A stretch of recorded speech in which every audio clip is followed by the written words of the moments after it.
It's a repeat of the 2019 quarter-final.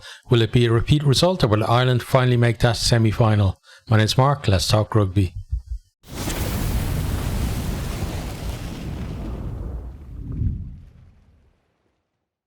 Rugby World Cup quarter-final number 2 is Ireland versus New Zealand. This is on Saturday the 14th of October. It's in the Stade de France in Saint-Denis. Kickoff time's 8 p.m. BST. This is the winner of Pool B versus runner from Pool A, and it's world number 1 versus world number 4. We're going to have a look at the two teams, starting with Ireland. So Ireland have probably been the most consistent team in terms of the selection throughout the entire pool stages, and it's no different here. The starting 15 is unchanged from that game against Scotland, despite some injury worries. Players pulled through.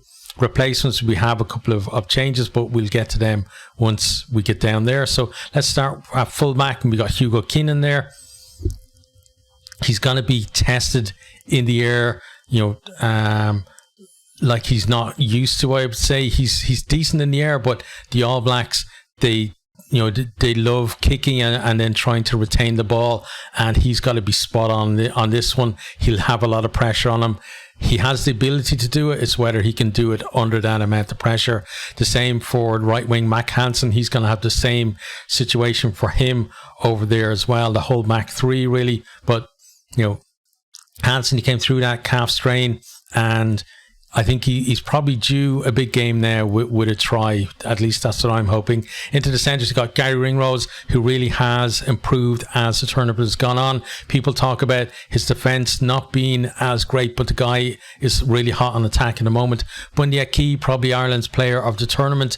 How many player of the matches award has he won so far? I've lost count, honestly, but the guy has been amazing. James Lowe on that left wing, he survived the poke in the eye that he got from Tyg Byrne against Scotland, and he seems to be fit to play as well. Again, another player who will be important, not just under the high ball, but the fact that he can kick return, and he's got a massive boot on him. As long as it's accurate, we don't need him kicking out on the full from outside his own 22, no matter how far he can actually kick it. Jonathan Sexton then at 10. So Johnny Sexton, he came back in this World Cup and he hasn't missed a beat all the way through, but we need him to be at his absolute best in this one to finally get that win in a quarterfinal. Jameson Gibson Park, he's going to be a very important cog as well.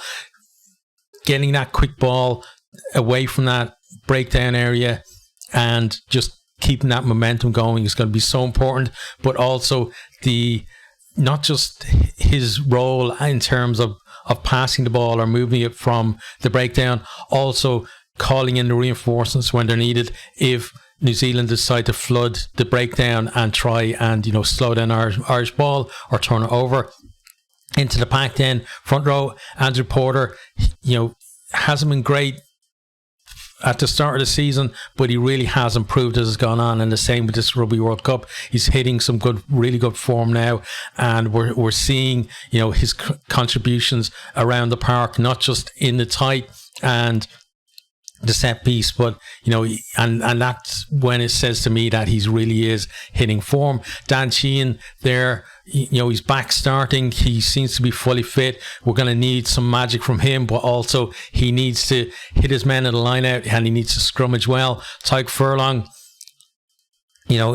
we haven't seen much flash from him in this World Cup yet, but I'm happy if he does his basics, contributes carrying as well, and I think that's going to be a good shift for him. Second row then, you got Tyg Byrne there, such a threat at the breakdown. Ian Henderson, he gives you that ballast in the scrum, also great maul attack and maul defence from him too.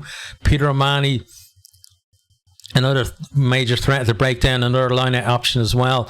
And maybe he's going to have to take some lineouts to take a bit of pressure off the line out. We need that to go well. Henderson's calling is going to be key for that as well. Josh van der Fleer, this season has been a bit quiet compared to last season, but last season he was World Player of the Year. But again, see flashes against Scotland that shows that he's coming into some decent form. Caelan Doris, probably the best forward that Ireland have had in this Rugby World Cup, and he's probably been Ireland's player of the season so far. Bundy Aki maybe outperforming in this Rugby World Cup, but he's due a big game as well, so we're hoping for that from him. Onto the bench then, you got Ronan Kelleher there. He's going to have impact when he comes off the bench too, and again, either he's going to have to turn the line it around if it's going badly, or he's just going to have to keep things going if it's going well. Dave Kilcoyne, a player who looked like he was maybe only going to be a squad player until Cian Healy got injured. He's really stepped up to the mark though, and he's put in some decent performances. He's going to have to though lock out that scrum late on. We can't be conceding penalties and allowing the All Blacks to get in good position if it's a tight game. Philly Bealham, I've said it many times, I think he's been Ireland's best prop this year, and him coming on, I've no worries. Him coming on a tight head there, I think he's going to lock it out. He's carrying well too. Joe McCarthy, young guy. A lot of people outside of Ireland probably thinking, why is that guy on the bench? Probably thought maybe it would be Ryan Baird there who could cover second row and back row, but Joe McCarthy's been very impressive for Leinster this season. He just has that dog and that grit, and then that extra ballast as well that maybe Farrell feels like he needs in this game, rather than a Baird who could just be there and contribute maybe more in the loose.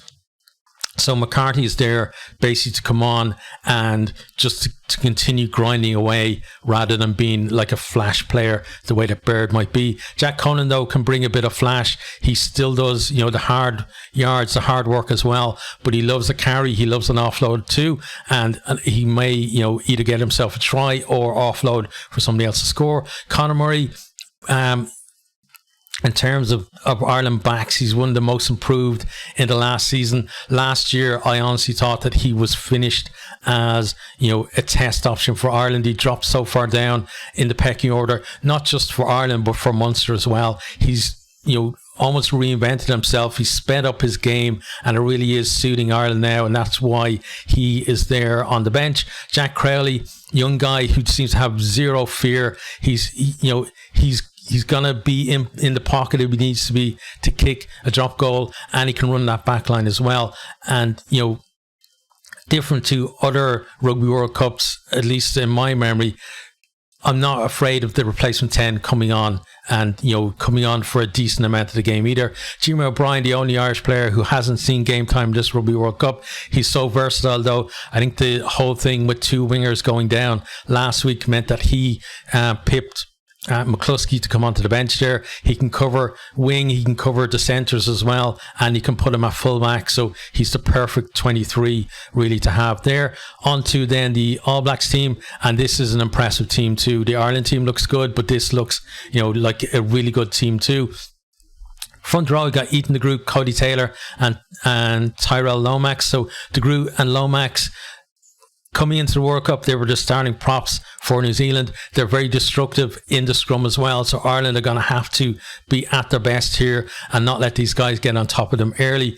Taylor, there's been such a battle for that hooker jersey for New Zealand. It keeps changing. He's the guy in possession now. He's going to want to have a big game to show that he's there on merit, and if he can do that, maybe he's going to help his team into that semi-final, and maybe he's going to start in that semi-final. The second row then, you got Retallick, who's back, and he seems to be back fully fit now as well. Kind of worked his way through the last couple of games. Scott Barrett there beside him, preferred to Whitelock to at least the start. You got Shannon Frizzell at 6, who's had a really good World Cup. Sam Cane, he had that injury, he's coming back. I'm not sure if he's still fully fit. We may not see him for the entire game, but if he goes off, I think Ardy Savea is probably going to take over as captain. Savea, the guy is just, he's easily the best back row, and he's one of the best back rows in the world. And I never seen him have a bad game. I'm kind of hoping he has a bad game against Ireland, but I don't think he will. The guy is just class. He's just too good for that. Aaron Smith there at 9, there was a mighty fight for that 9 jersey through the last year or so, but he's emerged above all the rest and re-established himself as number 1 there. He's probably going to have a really good game in this one. And He's so good in around that ruck as well, just causing mayhem. Ireland are going to have to watch him a lot.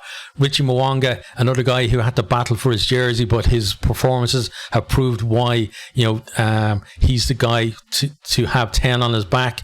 He's improved his kicking from the tee. He's improved his game management as well. And he's always been great at running that back line. You got Lester Fringanuku there on that left wing. That was one of the spots in, the back three that was actually open. The other two seemed to be locked up for a long time.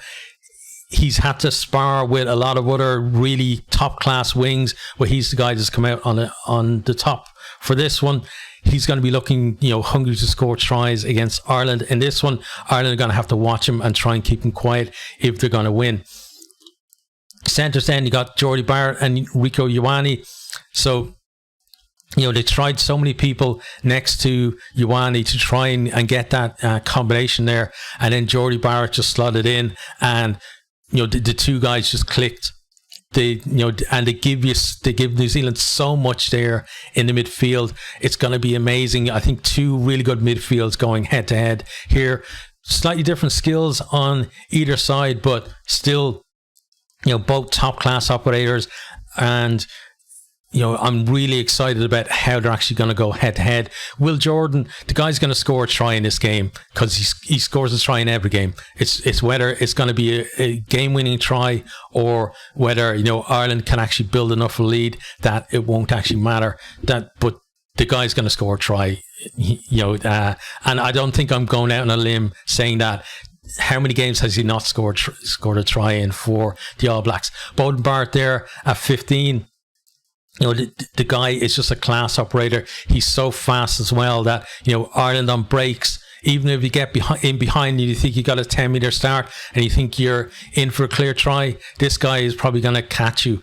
And, so Ireland, if they get in behind, support runners are going to be so important, because one guy on his own is probably not going to be able to make it with this guy back there. Also coming into the line, being a second playmaker, he's great under the high ball too. New Zealand are going to contest the high ball like crazy, and they've picked the players to be able to do it too. Onto the bench then, you got Dane Coles there. So close between him and Taylor for that starting spot that when he comes on, not going to miss a beat. The line is going to function. He's going to scrum well. He's going to be, around that park. He's going to be in people's ears as well. You're going to have himself and Peter O'Mahony both giving it lip from either side with their own little battle going on. Then you got Tamatai Williams and Fletcher Newell as the replacement props. Maybe a little bit of a step down from the guys who were starting, but I think it's similar for Ireland in terms of that as well, at least in terms of the peak for them at the moment, but still really good players. And while both De Groot and Lomax are out, they didn't let the side down, so they've got some really good World Cup time in their legs, and when they come on, they're not going to be afraid to challenge that Irish front row in the scrum and around the park as well. You got Sam Whitelock there, such a great player to be able to come off the bench, tons of experience. And, if they need someone to come on and steady the ship and get them going again, he's a great player to have to come on. You got Dalton Papali'i there, who, is really putting pressure on to actually start in that back row. And if Kane has, he's not fully fit and he has to come off, Papali'i is going to go in there. The quality of that back row is not going to diminish. You got Finlay Christie there at 9. Kind of interesting because Rygaard is the 9 that people are talking about as the one that's really shone behind Aaron Smith in this World Cup. But there's obviously something that Christie can give them that Rygaard can't for this game. And this guy is decent as well. Again, there was a huge battle for that 9 jersey, and it's because the players that have available are all quality operators. Talking about a quality operator, Damien McKenzie there at 22. The one thing that kind of holds McKenzie back is he's so versatile that having him on the bench just makes more sense than starting him, because if you need to, you can slot him into 10, you can play him on the wing, you can play him at fullback, even at a stretch you could put him into your midfield as well, and the guy is going to do a great job for you there. He's got pace, he's got great vision as well, and if New Zealand need to chase the game in the last 20 minutes or so, this guy can come on and make it happen for them. Finally, then you got Anton Leonard-Brown, the person who looked like he was going to be the solution to that midfield conundrum for them, but at the moment he's 23 on his back. But don't underestimate this guy. He is a lovely ball player as well, and he can go on a bus. So Ireland need to watch him when he comes on. There's no kind of dip in quality as far as I can see for the All Blacks when they bring their bench on. So how do I think this game is going to go? This is a massive, massive game for both of these teams. You got Ireland trying to get into that first semi-final. You've got New Zealand, who, last year people were saying, is that luster of the All Blacks finally broken? Is it gone?